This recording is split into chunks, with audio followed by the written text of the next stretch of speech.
دوسری مثال، میرا ایمان ہے اللہ کا قرآن، اللہ کا کلام، میرا قرآن پر ایمان ہے، لیکن ناپ تول میں کمی برابر ہو رہی ہے۔ میرے ایک دوست تھے سنگاریڈی کے رہنے والے، وہ پٹن چوک میں چکن کے کاروبار شروع کرے، تو وہ سوچنے لگے کہ میں آنے جانے میں میرا وقت کافی برباد ہو رہا ہے، کیوں اتنا وقت میں اگر سنگاریڈی میں کاروبار بھی شروع کر سکتا ہوں۔ آپ نعمان صاحب سمجھ رہے ہیں کہ وہ کون ہے، اچھی طرح جانتے ہو، میں نام نہیں لوں گا اس کا۔ تو بیچارے میرے خاص دوست تھے، انہوں نے یہاں پہ کاروبار چھوڑ دے کے سنگاریڈی میں چلے گئے۔ ایک آدمی سے پارٹنرشپ میں بات کری، ارے تیرا چھوٹا کاروبار ہے نا، اپن دونوں مل کے ذرا کاروبار بڑا کریں گے، ٹھیک ہے۔ ایک ہفتہ ہوا، ایک ہفتے کے بعد وہ کاروبار والا بولتا ہے بھائی میرے کو 100 گرام کلو کو ڈنڈی نہیں مارا تو دل کو نہیں لگتا، بولے ارے کیا بول رہا ہے، کلو کو 100 گرام ڈنڈی نہیں مارا تو دل نہیں لگتا بول رہے، بولے میرے سے نہیں ہو سکتا، وہ تو پھر آپ سے بھی میرے کاروبار مل کے کرنا نہیں ہو سکتا بولے۔ وہ خود واقعہ مجھے سنائے ہیں تو میں آپ کے سامنے پیش کر رہا ہوں۔ کسی کی برائی بیان کرنا مقصود نہیں، کہ مسلمان نادانی میں کلو کو 100 گرام ڈنڈی مارا تو جلدی اوپر جا تو سمجھتا، لیکن وہ کتنا نیچے آتا ابھی آپ کو میں سناتا ہوں۔ اللہ کیا فرما رہے ہیں، وَيْلٌ لِّلْمُطَفِّفِينَ الَّذِينَ إِذَا اكْتَالُوا عَلَى النَّاسِ يَسْتَوْفُونَ وَإِذَا كَالُوهُمْ أَوْ وَزَنُوهُمْ يُخْسِرُونَ۔ اللہ فرما رہے ہیں ناپ تول میں کمی کرنے والوں کے لیے بربادی ہے، ویل کے نام بربادی، اور ویل جہنم کی ایک وادی کا نام ہے۔ حدیث میں آتا ہے دوسری جہنم بھی اس جہنم سے روزانہ 400 مرتبہ پناہ مانگ کے تیری وجہ سے مجھے تکلیف ہو رہی ہے، اس میں ناپ تول کی کمی کرنے والوں کو ڈالا جائے گا۔ سفیان ثوری پڑوسی بیمار ہو گیا، ملاقات ہو گئی، تھوڑی دیر کے بعد اس کے اوپر موت کا نشہ طاری ہو گیا، مرنے لگا وہ کہہ رہے کہ آنکھ کے پہاڑ نظر آ رہے۔ گھر والوں سے پوچھا کیا عمل تھا اس کا جس کی بنیاد پہ کہہ رہے آنکھ کے پہاڑ نظر آ رہے؟ کہا دینے کا ترازو الگ تھا، لینے کا ترازو الگ تھا، کہا مگایا دونوں تو ایسے مار کے توڑ دیا دونوں۔ اب کیا ہوا، آنکھ کے پہاڑ آئے مر گیا۔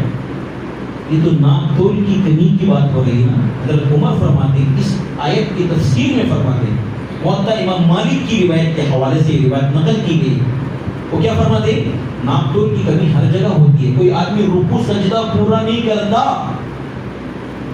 یہ بھی ناپ تول کی کمی میں شمار ہے جناب۔ تھکا ٹھک تھکا ٹھک تھکا ٹھک چھکا چھک، یوں اٹھا بڑھا اٹھا بڑھا بڑھا بڑھا بڑھا، شرکس ہو رہی ہے۔ رکوع کیسے ہونا چاہیے حضور نے بتایا، سجدہ کیسے ہونا چاہیے، قومت کیسے ہونا چاہیے، قیام کیسے ہونا چاہیے، سب بتایا آقا حضور صلی اللہ علیہ وسلم نے۔ اس میں بھی ناپ تول کی کمی کر رہے ہیں، ناپ تول کی کمی یہاں بھی ہو رہی ہے۔ ایک بار حضور نے فرمایا، صحابی ہے سلام کر کے بیٹھ گئے، نماز پڑھ کے آئے، جا نماز پڑھ، تو نے نماز نہیں پڑھی، وہ گئے پھر نماز پڑھی، پھر آئے نہیں نماز نہیں پڑھی تو ٹھیک سے نماز پڑھو، تو 3 مرتبہ نماز کو دہرانے لگا حضور نے، میرے ماں باپ آپ پر قربان، اس سے بہتر میں نماز نہیں پڑھ سکتا۔ حضور نے وضو بنانے سے لے کر سلام پھیرنے تک کا پورا طریقہ نماز کا سکون چین کے ساتھ بتایا۔ وہ نماز مجھے بھی اور آپ کو بھی سیکھنے کی ضرورت ہے۔ یہ نقل والی نماز ہے، یہ سیکھی بھی نماز نہیں ہے، اس میں بھی گھنٹی ہو رہی ہے ہماری۔ لیکن مطمئن نماز پڑھ لے رہا ہوں، جب ہم نے نماز سنا کر ٹھیک کرنے کی کوشش کی، قیامت کے دن پتہ چلے گا کس کی نماز ٹھیک کس کی نماز ٹھیک نہیں، تو اس کے دن سے پہلے تو کچھ تیاری کریں۔ اس لیے اللہ نے فرمایا اقرا، پڑھو، نماز کو بھی پڑھو۔ ایک اور مثال اچھی طرح سمجھ میں آ جائے گا، جو نوکری کرتے ہیں نا کمپنی میں، کارخانے میں ملازمت، 8 گھنٹے کی ڈیوٹی دی گئی، 8 گھنٹے تنخواہ طے کی گئی کہ 10,000 تنخواہ، 8 گھنٹے کی ڈیوٹی، آپ کا کام یہ ہے کرنا۔ 8 گھنٹے میں سے 10 منٹ کم کر دیا، 7 گھنٹے 40-50 منٹ ڈیوٹی کیا، 10 منٹ کی ڈنڈی مارا، یہ کام میں جی چلایا۔ اس کو بھی ناپ تول کی کمی سے شمار کیا گیا، یعنی ہم نے اس کے تعلق سے غور کیا۔ نوکری کرنے والے بھی کان کھول کے سنتے ہیں، یہ بھی ڈنڈی ہے۔ ایسی بے شمار مثالیں ہیں قرآن مجید میں، چند مثالیں میں نے آپ کے سامنے پیش کی ہیں۔ پھر کون سا ایمان ہے قرآن پر میرے بھائیوں؟ پھر وہی بات دہرانی پڑے گی، اللہ کو ماننا، محمد کو ماننا، اس کا نام مسلمانی نہیں، اللہ کی ماننا، محمد کی ماننا، قرآن کی ماننا تو پھر قرآن پر ایمان، قرآن کی نہیں ماننا تو ایمان دے گا؟ بولو جی۔ دوسرا حق قرآن کا تلاوت کرنا، کتنا کرنا؟ اپنی بساط کے مطابق کم سے کم ایک بار روزانہ پڑھنا چاہیے، تاریخ یاد رکھنے کے واسطے۔ آج کیا کرے 26 تو 26واں بارہ ہوا، یہ اللہ کے فضل سے، نکارنے کے واسطے نہیں، اپنی بگاڑنے کے واسطے نہیں، بھائی تاریخ یہ بھی یاد ہے، اس کی برکت سے ماشاءاللہ میں نے قرآن کو ایسا وظیفہ بنایا ہوا ہے۔ ورنہ صحابہ کرام ہفتے بھر میں پورا قرآن مکمل کر لیتے، پوری امت کا لباس ہے۔ بعض صحابہ ایک دن میں قرآن پڑھتے تھے، بعض 3 دن میں پڑھتے تھے، لیکن پوری امت 7 دن میں قرآن مکمل کر لیتی تھی، جس کی وجہ سے قرآن میں 7 منزلیں ہیں۔ ہم کو نہیں معلوم منزلیں کیا ہوتی ہیں، یہ منزل وہی ہے، روزانہ اتنا قرآن کی تلاوت وہ کرتے تھے، ہم کرتے ہیں نہیں کرتے۔ سرکار نے کیا فرمایا؟ قرآن مجید پڑھو، تمہارے دلوں کو جو زنگ لگتا ہے قرآن کی تلاوت کی برکت سے دور ہوتا ہے۔ فجر کے بعد سورہ یاسین پڑھنا، ساتھ میں سورہ قل واللہ احد، قل یا ایھا الکافرون، قل واللہ احد، قل اعوذ برب الفلق، قل اعوذ برب الناس، یہ 4 سورے اور ملا لینا۔ عمر ابن میمون رحمۃ اللہ علیہ فرماتے ہیں جو فجر کی نماز کے بعد 100 آیتوں کی تلاوت کرے گا، پوری دنیا میں جتنے مسلمان نیک اعمال کریں گے ان نیک اعمال کے برابر اجر اس کو دیا جائے گا 100 آیتیں پڑھنے والے۔ سورہ یاسین کی جو تلاوت کرا دن بھر کے کام اللہ بنا دے گا۔ مغرب کے بعد سورہ واقعہ پڑھے گا، اللہ اس کے فاقہ کبھی نہیں گھر میں بھیجے گا، اس کے فاقہ گھر میں نہیں آئے گا سورہ واقعہ پڑھنے سے۔ تبارک الذی پڑھے گا، مرنے کے بعد قبر میں پرندے کی شکل میں اگر پر پھیلا دے، عذاب سے روکنے کا سبب بنے۔ حضور خواہش کرتے ہیں، میری خواہش ہے کہ ہر امتی کے سینے میں 30 آیتوں والی سورت محفوظ ہو جائے۔ جمعہ کے دن سورہ کہف پڑھے گا، جہاں بیٹھ کر پڑھا ہے وہاں سے لے کر مکہ مکرمہ تک ایک نور دیا جائے گا قیامت کے دن اس کو۔ تو سال میں 2 مرتبہ قرآن مکمل ناظرہ پڑھنا یہ قرآن کا حق ہے۔ نہیں پڑھیں گے تو قیامت کے دن شکایت کرے گا اللہ سے، جیسے ہم شکایت کر رہے ہیں آج، بابا شکایت کر رہے ہیں، بھائی شکایت کر رہے ہیں، آج ہم دنیا میں شکایت نہیں کر رہے، قیامت کے دن کرے گا۔ تو آپ کیا چاہیں گے؟ شکایت کرنے والا چاہیں گے، سفارش بتائیں گے آپ اس کو، سفارش تلاوت کریں گے انشاءاللہ۔ تیسرا حق ہے قرآن کا اس کے ترجمہ، معنی اور مفہوم کو سمجھنا۔ قرآن کے معنی مفہوم سمجھنے کے واسطے اردو ترجمہ پڑھ کے پر معنی مفہوم سمجھ سکتے ہیں۔ اگر اردو ترجمہ پڑھ کے معنی مفہوم سمجھنے کی کوشش کریں گے تو ہدایت کی وجہ گمراہ ہو جائیں گے۔ صحابی مادری زبان عربی، قرآن عربی زبان میں اترے۔ ابتدائی اسلام میں کھانے پینے کی اجازت اس وقت تک تھی جب تک آدمی کو نیند نہ لگے، آنکھ لگتے کھانا پینا بند، روزہ شروع یہاں سے۔ سلمہ انصاری صحابی ہیں رضی اللہ تعالیٰ، کھیتی باڑی میں کام کر کے آئے، تھک گئے، بھوک لگ رہی تھی، بیگم سے کہا کچھ کھانے کو ہے؟ کچھ بھی نہیں ہے۔ بھوک زور کی لگی، انتظام کر کھانے کا، ٹھیک ہے آپ بیٹھے میں بھی لاتا ہوں۔ ٹیک لگاتی نیند لگتی، بیگم کھانے کے واسطے کھانا لائے، ابھی کھا نہیں سکتے، پہلے آئے تھے تو کھانا نہیں تھا، اب کھانا لے تو کھا نہیں سکتے، منع ہے۔ دوپہر میں ظہر کی نماز کے واسطے مسجد میں تو پھڑام سے گر گئے، حضور نے پوچھا یہ کیا ہوا؟ بولے ایسے سے ہوا، یہ ایسے واقعہ پیش آیا۔ حضرت عمر چادر گھسیٹتے ہوئے حضور کی خدمت میں حاضر ہو کر کرتے، یا رسول اللہ میں تو ہلاک ہو گئے، کیا ہوا؟ نیند لگنے کے بعد میاں بیوی والا کام کر لیا۔ ایک بات یہاں آپ کو علم اضافہ ہو، معلومات بڑھے، حضرت عمر روزے کا افطار بیوی سے مجامعت کر کے کرتے تھے اور خود تھے حضرت عمر رضی اللہ عنہ۔ تو میاں بیوی والا میں کام کر گیا، نیند لگنے کے بعد شرم ساری کے ساتھ سنا رہے، یہ 2 واقعے پیش آئے۔ اللہ نے آسانی فرمائی، جبرائیل کو یہ پیغام دے کر بھیجا، کلوا واشربوا حتی یتبین لکم الخیط الابیض من الخیط الاسود، کھاؤ پیو یہاں تک کہ کالے دھاگے میں سے سفید دھاگا نمودار نہ ہو جائے۔ یہ آسانی آگے کے صادق تک کھانا پینا گنجائش رکھی اللہ۔ عدی بن حاتم ایک صحابی، وہ اپنے تکیے کے نیچے 2 دھاگے رکھتے تھے، کالا اور سفید، اٹھا کے دیکھتے تھے کھاتے جاتے تھے، اٹھا کے دیکھتے تھے کھاتے جاتے تھے۔ سرکار کو شکایت لگائی گئی، رسول اللہ علی ایسا کرتا ہے، پڑھاؤ اس کو۔ بولے علی کیا کرتا ہے، کب تک کھاتا ہے؟ بولے 2 دھاگوں میں جب تک تمیز نہیں ہوتی اس وقت تک کھاتا ہے۔ کہاں سے دلیل بنایا؟ بولے قرآن کی آیت سنائی، سرکار کو ہنسی آئی، واہ تیرا تکیہ اتنا بڑا ہے، صبح کاذب اور صبح صادق دونوں تیرے تکیے کے نیچے آ گئے. دھاگے سے مراد وہ دھاگا نہیں ہے، اللہ کی مراد کچھ اور ہے، الفاظ کچھ ہے، معنی اور مفہوم کچھ ہے. تو صحابی عربی جاننے والا، قرآن عربی میں آیا ہے، وہ عربی سمجھ کے دھاگا سمجھ کے دھاگے کا استعمال کر رہا ہے.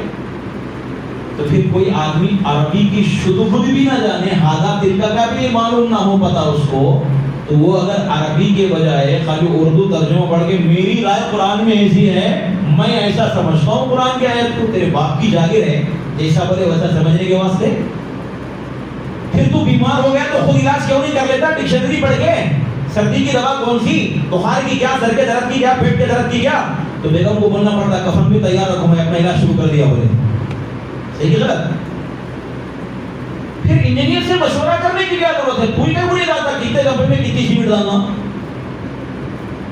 وکالت تو کرنا، مقدمہ تو کیوں نہیں ڈالتا؟ جا کے لڑ لے. دنیا کے معاملے میں تو بہت محتاط اور دین کے معاملے میں بالکل آزاد. نہ حضور نے فرمایا کوئی آدمی اپنی رائے سے قرآن میں لب کشائی کرے بولے، اس کو چاہیے کہ اپنا ٹھکانہ جہنم میں تلاش کرے. حفاظت کرو اللہ کا واسطہ. معلوم نہیں تو انبیاء کے وارثین سے معلوم کرو، اپنی رائے دخل مت کرو. بھئی آیت کا مفہوم کیا ہو سکتا ہے، اس کا معنی اور مفہوم مطلب کیا ہے، اللہ کی مراد کیا ہے، اس میں اللہ کی منشا کیا ہے. تو قرآن میں ایسے ہی اللہ تعالیٰ نے الفاظ کچھ اور بیان کیے، اس کی مراد اللہ نے کچھ اور لی. تو آپ کیا سمجھیں گے؟ جیسے وہ ٹھوکر لگی نا عدی بن حاتم کو، وہ عربی دان ہوتے ہوئے بھی ٹھوکر کھا گئے، حضور کے سہارے کے بغیر خودن قرآن نہیں سمجھ سکے. 1400 سال کے بعد اردو مادری زبان اردو بھی صحیح نہیں آتی میرے کو پوری، تو ترجمہ پڑھ لے کے اپنی طرف سے ٹھوسوں گا تو کیا کروں گا؟ ہدایت پاؤں گے تو گمراہ ہو جاؤں گا، گمراہ ہو جاؤں گا. تیسرا حق یہ ہے اس کو معنی مفہوم سمجھنے کی کوشش کریں. چوتھا اس پر عمل کرنا، قرآن پر عمل کرنا. آج سب سے زیادہ مظلوم کتاب دنیا میں اگر کوئی ہے تو اللہ کا قرآن، اس پر عمل نہیں ہو رہا ہے. بھائیو اور عزیز دوستوں، ہم سب کو اس پر عمل کرنے کی ضرورت ہے. تعلیم القرآن، قرآن پر عمل کرو. نماز پڑھنے کا حکم 700 جگہ ہے. کتنے مسلمان نمازی ہیں؟ 2%. 98% بھی رہ گئے. زکاتی کتنے؟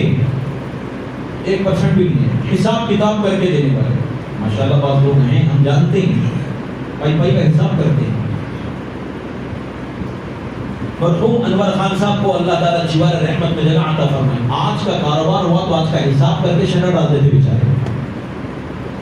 جنہوں نے ان کی صحبت یا دوستانہ تعلقات یا ان سے تعلق میل جول ہے، ان کو اچھی طرح معلوم ہے. 25 پیسے کی اگر ایک کاڑی بھی اگر بیچتے ہو وہ لکھنے کی، اس کا بھی حساب لکھ کے رکھتے تھے. وہ آج بھی ہیں لوگ پاس حساب کتاب کے بغیر زکات نہیں دیتے. میں جانتا ہوں ماشاءاللہ، اللہ ان کے عمروں میں کاروبار میں برکت عطا فرمائے.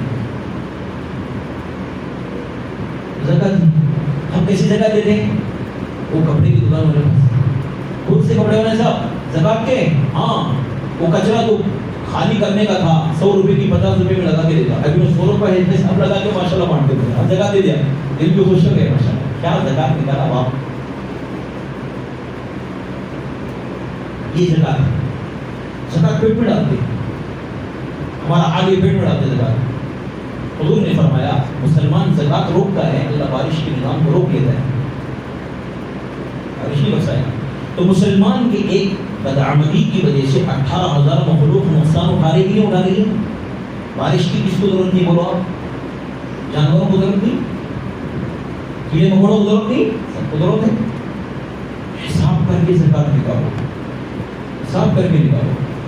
سرکار نے فرمایا نماز آگے راستے تک پہنچاتی ہے، روزہ بادشاہ کی چوکھٹ پہ پہنچاتے ہے، صدقہ بادشاہ کے سامنے کھڑا کر دیتا ہے.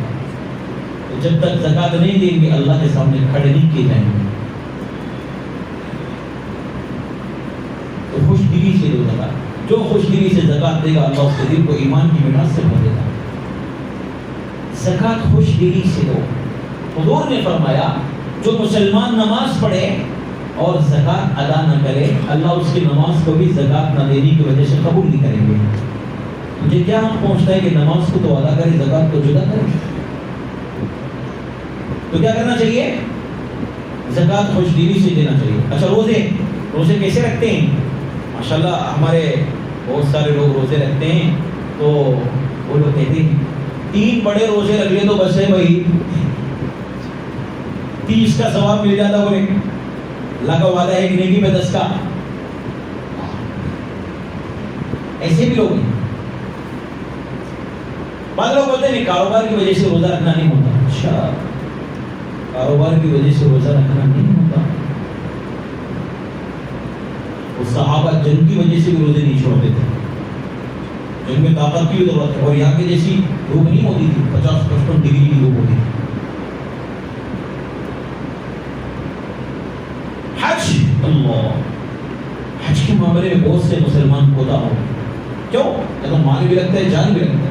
بچوں کی شادیاں کرنا ہے صاحب حج کیسے کریں؟ اور اس شادی کا حج سے کوئی تعلق نہیں ہے. حضور نے فرمایا ایک بار حج فرض ہو گیا ثابت نہیں ہوگا زندگی میں. اور حج فرض ہونے کے بعد بغیر ادا کرے کہ مرا تو یہودی ہو کے مرے یا نصرانی ہو کے مرے بے ذاتی تعریف فرمایا صلی اللہ علیہ وسلم. اللہ نے حکم فرمایا اذکروا اللہ ذکرا کثیرا میری یاد خوب کرو. کتنا یاد کریں اللہ صبح سے شام تک شام سے صبح تک کتنا یاد کر رہے ہیں؟ خدائی ہو رہی قرآن پہ عمل ہو رہا ہے نہیں ہو رہا ہے. آج سے عمل شروع کر دیں گے 5 وقت کی نماز پابندی سے پڑھیں گے اور زکوٰۃ معلوم کر کے نکالیں گے. بہت سارے لوگوں کو زکوٰۃ کے مسائل معلوم نہیں. اب یہ موقع بھی نہیں کہ تفصیل سنائی جائے ایک ایگزامپل سمجھانے کے واسطے تاکہ دوسرے مسائل معلوم کرنے میں آسانی ہو. کسی کے پاس اگر ایک پلاٹ ہے یا فلائٹ نیت یہ ہے انویسٹمنٹ کرنے کی کہ میرے پیسے ہم محفوظ رہیں بڑھتا رہے گا جب وقت آئے گا اس کو نکال دوں گا بیچنے کی نیت سے لیا تو تجارت کا مال ہو گیا اس کے اوپر زکوٰۃ فرض ہو گئی. آج کا جو ویلیو ہے اس کے حساب سے نکالنا چاہیے نہیں نکالتا. دوسرا 5 تولے سونا ہے 10 تولے چاندی ہے سوچ رہے 7.5 تولے بھی نہیں 52 تولے بھی نہیں زکوٰۃ فرض نہیں. بھائی دونوں کو جوڑ لے 52 تولے چاندی کی قیمت کو اگر یہ 2 مل کے پہنچ رہے زکوٰۃ فرض ہے. زکوٰۃ ادا کر اور خوش دلی سے ادا کر شکر ادا کر. نہیں دے گا بہت بھاری نقصان ہوگا. دے گا بہت فائدہ ہوگا. تیرا مان اللہ کی امان میں آ جائے نہ اس کو آگ جلا سکتی نہ پانی ڈبا سکتا ہے. ثعلبہ حضور کی خدمت میں حاضر ہوئے دعا کرو اگر اللہ مجھے مالدار بنائے سب کا حق ادا کروں گا. ثعلبہ تو کیوں نہیں چاہتا کہ اللہ میرے جیسا رہے جس دن کھائے اس دن شکر کرے نہ کھائے صبر کرے. یعنی آپ دعا کیجیے اللہ مجھے مال دے گا تو میں سب پہ حقوق ادا کروں گا. حضور نے دعا کی. بکریاں اتنی بڑھ گئی دیمک کے جیسا مدینے میں نہیں رہ سکے باہر چلے. صبح فجر اور مغرب میں آتے بیچ میں گول اور دور جانا پڑا. وہ مغرب عشاء میں فجر مغرب میں بھی گول جمعہ کو آتے اور دور جانا پڑا جمعہ بھی ہے. حضور نے صحابہ کے بارے میں معلوم کیا. سرکار کو صحابہ نے بتایا کہ وہ ایسی سے مال کی کثرت کی وجہ سے مدینے سے باہر چلا گئے. آنا جانا بند ہو. اللہ نے حکم فرمایا خذ من اموالہم تطہرہم وتزکیہم بہا وصلی علیہم. آپ مسلمانوں کے مالوں کی زکوٰۃ وصول کیجیے. یہ حکم آیا. آپ نے وثیقہ لکھوایا تحریر لکھوائی تصدیق کے لیے کہ میں ان دونوں کو اپنی زکوٰۃ وصول کرنے کے لیے عامل بنا کے بھیجا. اور خاص کر آپ نے حکم فرمایا کہ صحابہ کے پاس سے بھی زکوٰۃ وصول کر کے آنا. تو 2 صحابہ نکلے سلیمی کے پاس گئے. خوش آمدید بہت اچھا کیا آپ نے. اللہ نے مجھے لائق بنایا کہ زکوٰۃ کو اچھے اونٹ چھانٹ کے صحابہ کو خوش. صحابہ کے پاس گئے تو وثیقہ پڑ گیا. ڈانڈ ہے ڈانڈ بولتے وہ کشتی جو چلانے کا جو آلہ ہوتا ہے وہ پنجے لکڑی کا پانی میں جس کو ہلاتے رہتے ہیں اس کو بولتے ہیں کیا بولتے ہیں ڈانڈ. اور ڈانڈ ہے جاؤ سوچ کے بولوں گا. واپس ہے یہ جملہ تھا واپس چلے گئے. صحابہ سلیمی کا اور زکوٰۃ دوسرے لوگوں کے لے کر پہنچے. چہرے کو دیکھتے ہی حضور نے فرمایا واہ صحابہ کی حالت بولے نہیں وہ صحابہ کی. چہرے کو دیکھتے آپ نے فرمایا صحابہ کے لیے بربادی ہے.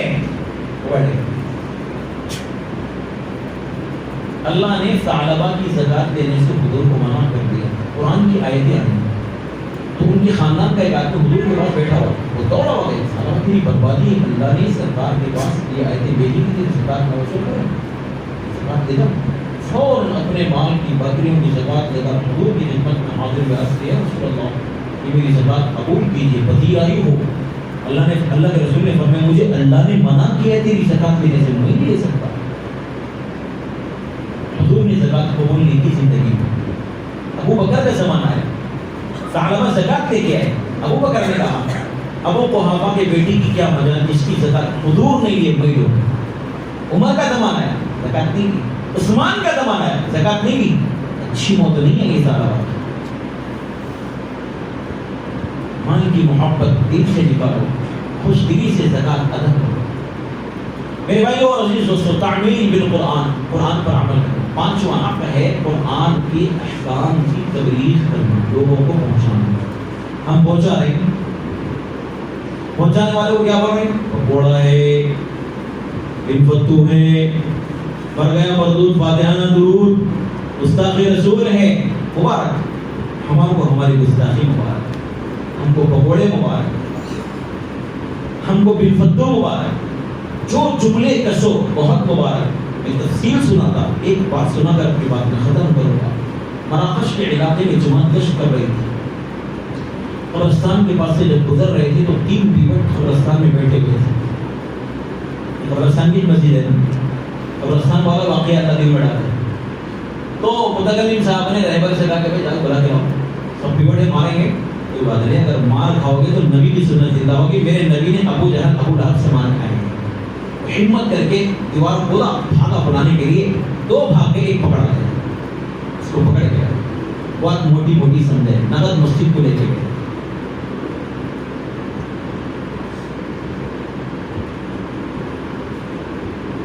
نقد مسجد کو لے کے گئے، مغرب کے بعد 2-2.5 گھنٹے دین اور ایمان اور آخرت کی بات، دعا ہو گئی، سارا مجمع چلا گیا۔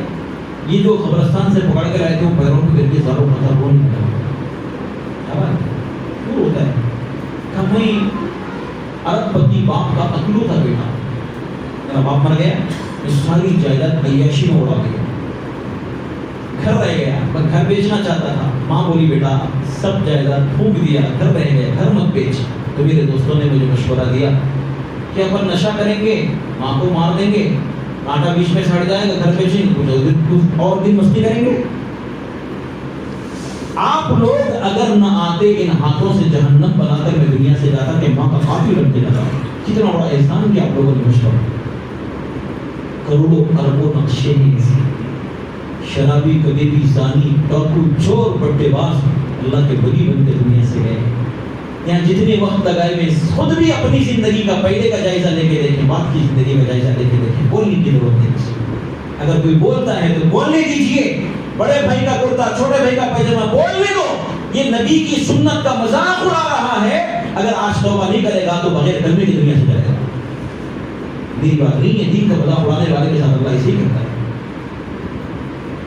ہاتھ جوڑ کر میں گزارش کرتا ہوں، کرنے اگر ہاتھ نہیں ہو رہا تو کرنے والوں کو دیکھ کے کم سے کم خوش تو ہو جاؤ، تان مت کھینچو، جملے مت کسو ان کے اوپر۔ آج سمجھ میں نہیں آ رہے، مرنے کے بعد جب دوبارہ زندہ کیے جائیں گے پتہ چلے گا گھوڑے پر سوار تھے، گدھے پر سوار، کیا کر کے کیا کرنا چاہیے۔ بہرحال 5 حقوق قرآن کے: ایمان لانا، تلاوت کرنا، معنی مفہوم کو سمجھنا، عمل کرنا اور اس کی تبلیغ کرنا۔ اللہ مجھے بھی آپ کو بھی اس کے حقوق کو ادا کرنے کی دل و جان سے توفیق عطا فرمائے۔ وآخر دعوانا ان الحمدللہ رب العالمین۔ اگر آگے کا سلسلہ چالو رکھ سکتے ہیں رکھیں، اگر نہیں تو اپنی بشاشت سے جتنی دیر عبادت کر سکتے ہیں کیجیے، کوئی بات نہیں۔ اگر ہمارا ماحول کیا بنا ہوا ہے، بس دین کی بات سناؤ، ہم سنیں گے، اس کے بعد جب مسجد ختم ہو جائے گی 2 رکعت پڑھنے میں نہیں ہوتا صاحب، 4 گھنٹے بولے میں بیٹھ کے سنتا ہوں مگر میں 2 رکعت نہیں پڑھتا ہوتا۔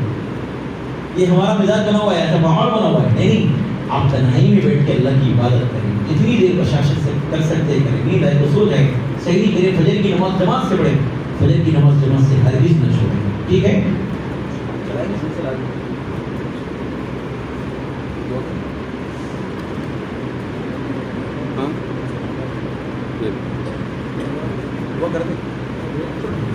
الحمدللہ رب العالمین والصلاة والسلام علی اشرف الانبیاء والمرسلین ربنا آتنا فی الدنیا حسنۃ وفی الآخرۃ حسنۃ وقنا عذاب النار ربنا لا تزغ قلوبنا بعد إذ هديتنا وهب لنا من لدنك رحمة إنك أنت الوهاب۔ اے اللہ ہم سب کے گناہوں کو معاف فرمائیے، ہماری کوتاہیوں سے درگزر فرمائیے، اعمال رمضان ہم اپنے حساب کے مطابق کیے ہیں، آپ اپنے کرم سے اس کو قبول فرمائیے، جو کبھی کوتاہی ہوگی اس کو درگزر فرما دیجیے۔ اللہ جن بندوں کو آپ رمضان کے مہینے کے بعد بخشش کا اعلان کریں گے، آپ اپنے فضل و کرم سے اپنی مہربانی سے ہمیں بھی شامل فرما لیجیے. ہمارے اعمال کی بنیاد پر نہیں, آپ اپنے رحمت کی بنیاد پر شامل فرما لیجیے. ہماری زندوں کی ہدایت کے فیصلے فرمائیے اور امید کی مغفرت فرمائیے. ان سے پہلے جتنے ایمان والے دنیا سے گزر گئے ان سب کی مغفرت فرمائیے, ان کے درجات کو بلند فرمائیے, کروٹ کروٹ راحت عطا فرمائیے. بالخصوص عبداللطیف صاحب, عبدالرشید خان صاحب, جن کا نام ہم نے لیا ہے ان کی مغفرت فرمائیے, جن کا ہم نام نہیں لے سکے اللہ ان کی بھی مغفرت فرمائیے. ہمارے افراد خاندان جو ہم سے پہلے آپ کے پاس آ گئے ان کو اپنی دیوار رحمت میں جگہ عطا فرمائیے, ان کے درجات سے بلند فرمائیے. سبھی کو جنت کے اعلیٰ سے اعلیٰ مقام پر ٹھکانہ عطا فرمائیے. اللہ ہمارے ملک کے امن کو بگڑنے سے بچا لیجیے. جو امن میں آگ لگائے آپ اپنے قدرت سے اس کو آگ میں پہنچا دیجیے. اس کے شر سے اللہ ہم سب مسلمانوں کی حفاظت فرمائیے. اے اللہ ساری دنیا کو امن کا گہوارہ بنا دیجیے. کون سا ملک کس پر اچانک حملہ کرنے والا ہے اس کا انجام ہم کو نہیں پتہ ہے مالک. کیا پتہ ہے قیامت کی ساری علامتیں ظاہر ہو رہی ہیں. اللہ آپ اچھی طرح اس کی حکمت جانتے ہیں, اس کے حالات جانتے ہیں, لیکن سارے بادل یا اللہ مسلمانوں پر اس وقت برس رہے ہیں. آپ اپنا خصوصی کرم اور رحم کا معاملہ فرمائیے, ہمارے حال پر رحم فرمائیے, بھرپور نصرت اور مدد فرمائیے. ظالموں کے حق میں ہدایت ہے تو ہدایت دے دیجیے, اور اگر ہدایت نہیں تو اپنے عذاب کا کوڑا ان پر پھیر دیجیے. اور ان کے شر سے سارے امت مسلمہ کے جان مال کی عزت آبرو کی اس سے کہیں زیادہ ایمان اور دین کی حفاظت فرمائیے.